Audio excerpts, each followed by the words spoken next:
Hello everybody, welcome back to Gooseberry Homestead. So today I'm going to show you where I decided to put the greenhouse, and I'm starting on the side that I didn't put it on, so you guys can probably guess where it's at. So I'm going to just pan over my yard and I will show you that's the final resting place of the greenhouse. And so I will tell you a little bit of why I decided to place it here, and then I will kind of give you a little bit of a review on the greenhouse and show you the ins and outs of it so that you guys can see the quality of it and that sort of thing. Okay, so the reason why I decided to put it here, well,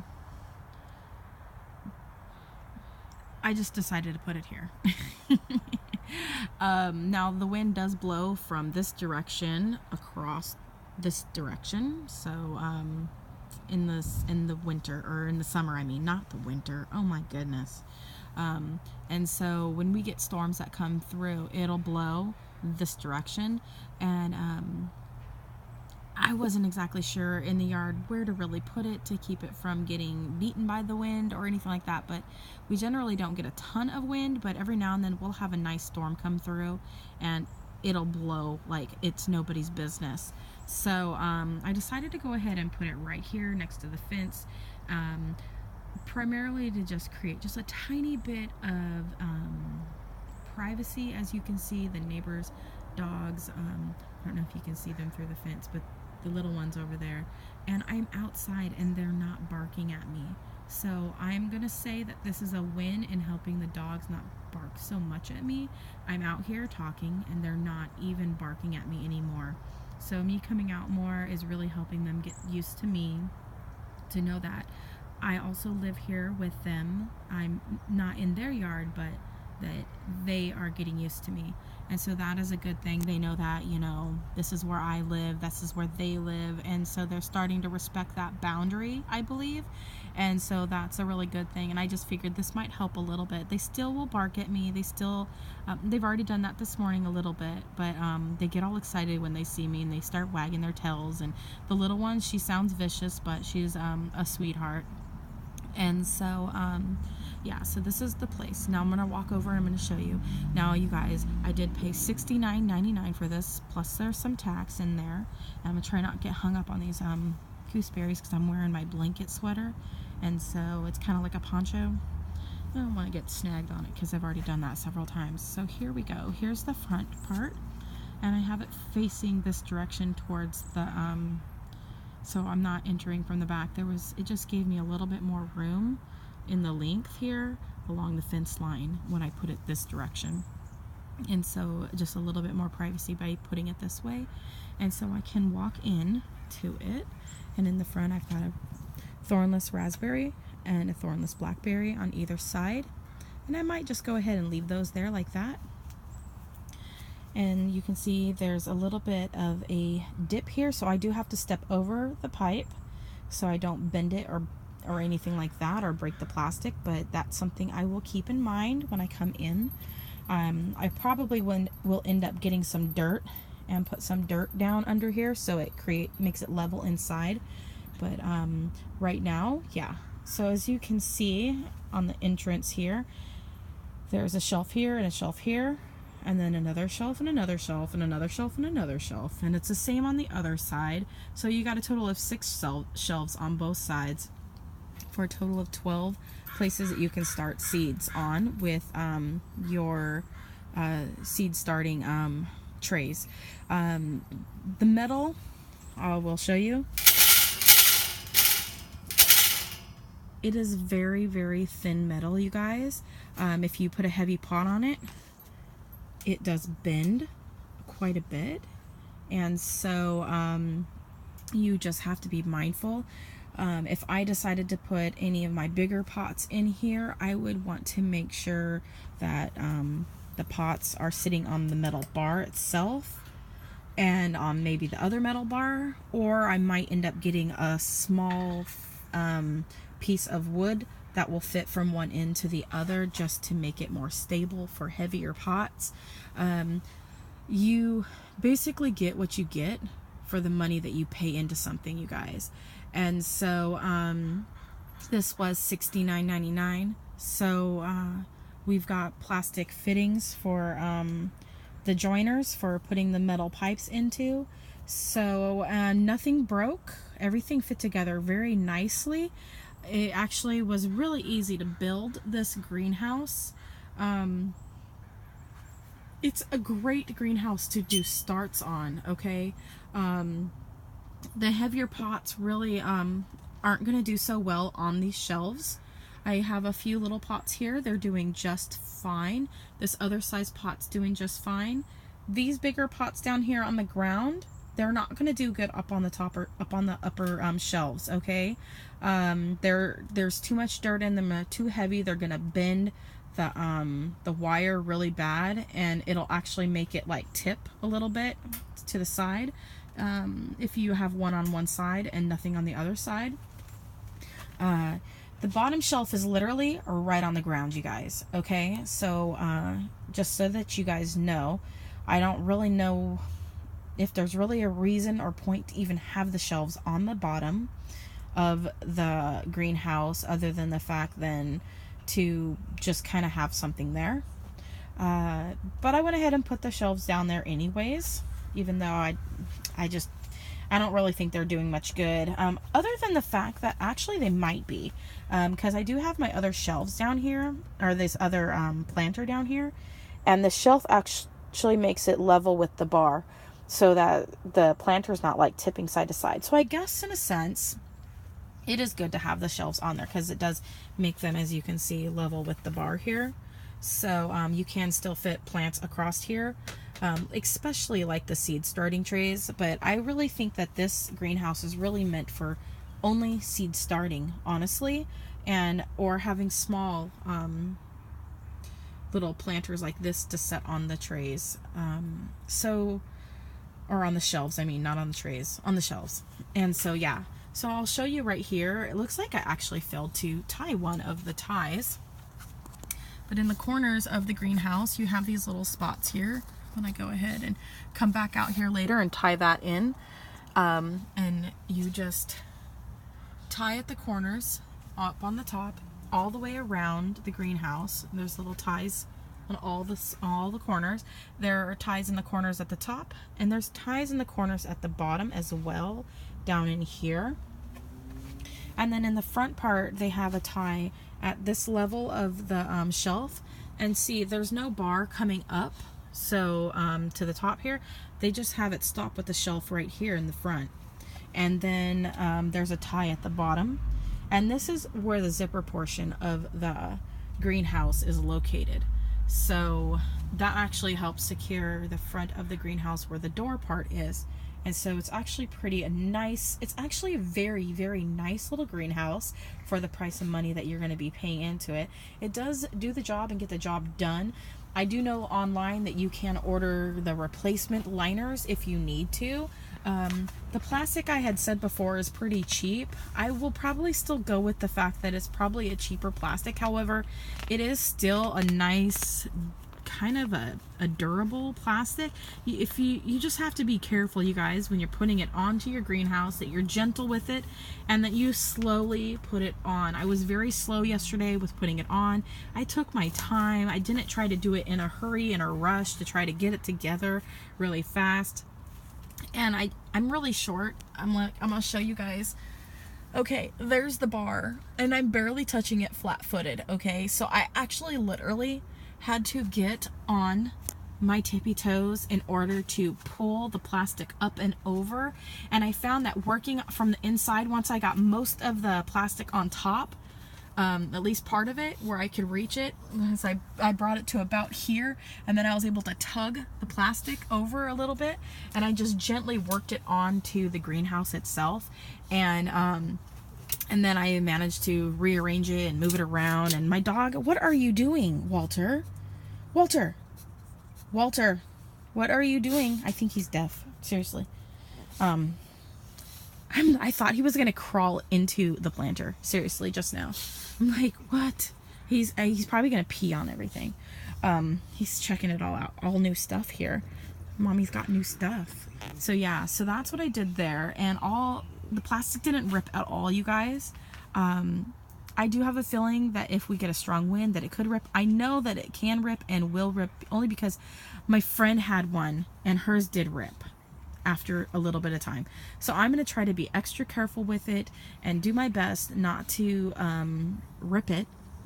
And if I think I'm gentle with it, and if the weather's gentle with it, let's cross our fingers for gentle weather, right? I think that's what honestly ripped hers a little bit. But it worked great for her, and I'm like, you know what? This is a perfect little greenhouse for starting your seeds in, you guys. You all should get a little tiny greenhouse if you're on the fence of whether or not what to buy. I was looking online. I had this one in my Amazon cart for $109, and it was like 20 feet long, and it had one good review on it at the time, and then in like a day, it went from having one good review to having a whole bunch of really bad reviews. And it's really difficult finding something, because there's going to be some people that like something and there's going to be some people who don't like it, and it's really difficult finding something that has good reviews, because not everybody's going to like something. And so, and on top of that, the greenhouse was $109 on Amazon, and it didn't have any shelving. I was going to have to use all the cinder blocks here in the yard to create shelves, and I would have to get some boards and stuff. And over in the corner, there's some framework back there that a little metal shed used to be on, and we tore the metal shed down because it was a bee's nest basically, and I didn't want my kids trying to play in it and get hurt in it and get cut by rusty old metal.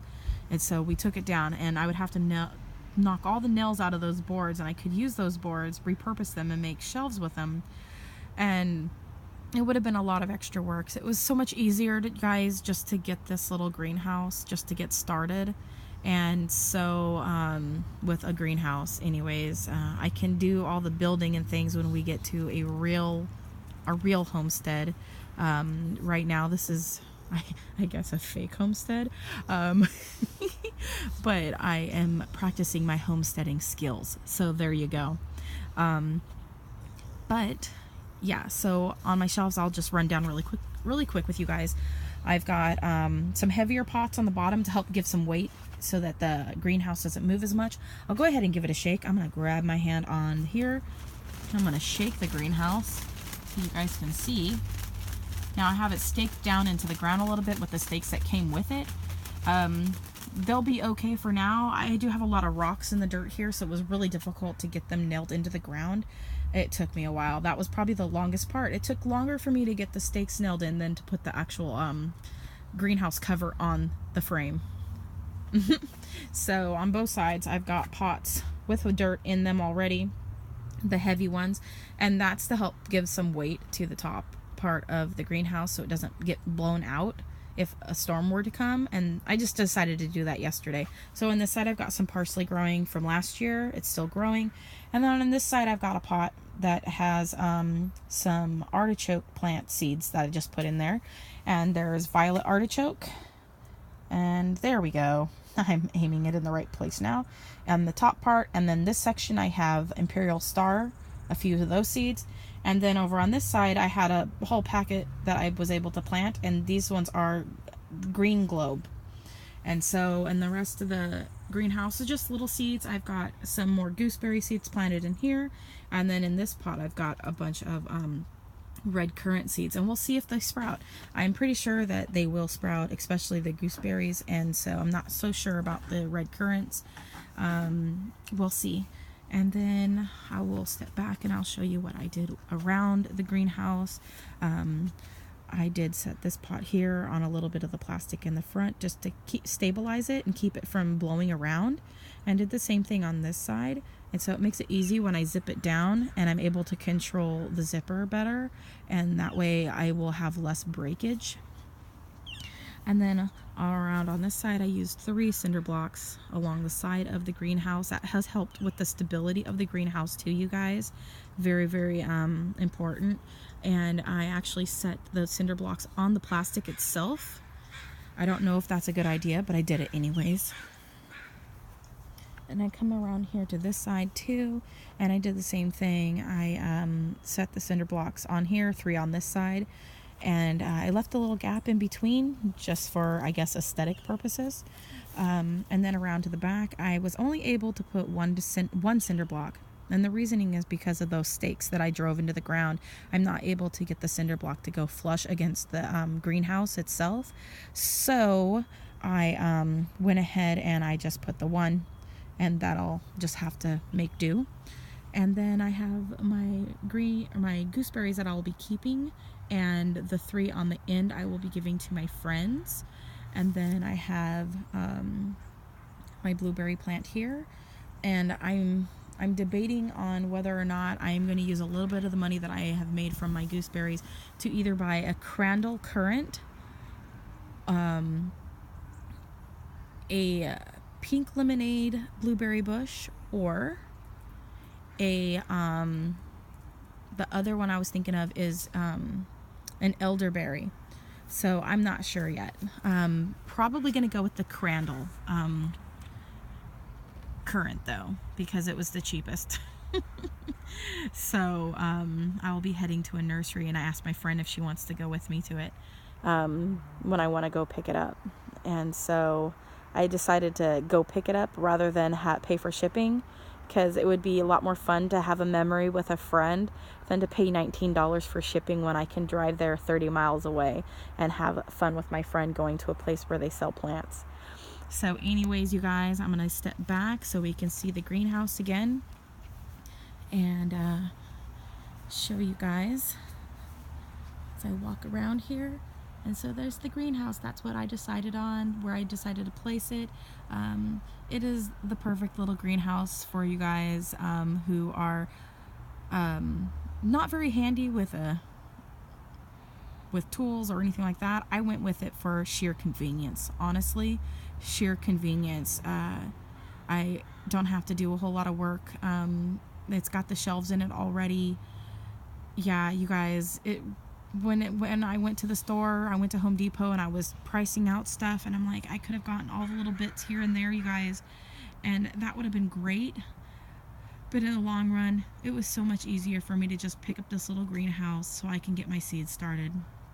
And it was really a no-brainer when I really thought about the time that it's going to save me, and that sort of thing. And you guys can call the company, you can order replacement liners and that sort of thing. However, the plastic is, I mean, I had said it was cheap in my last video, but it's still on the lower quality, I will say that, when it comes to greenhouse plastics. However, it is a decent thickness, okay? And I'm not going to say that it's bad at all. So it's decent for the money that you pay for it. So I definitely recommend this greenhouse, putting it together. It's great for the newbie grower, okay? And it's great for something if you're just needing something quick to put up that doesn't cost you an arm and a leg. So anyways, you guys, this is a great little one. If you're only needing to start a couple little ones, they have the smaller ones that are like $39.99, and those ones are perfect as well. My friend also had one of those, and she started seeds in it, so it's perfect for just having something to start the seeds on right next to your house. So I'm very familiar with this style and brand of greenhouse, and I have seen it used, and I've had a tomato cage greenhouse that's similar to this before, and that one worked good. That one did rip on me a little bit, but it worked good.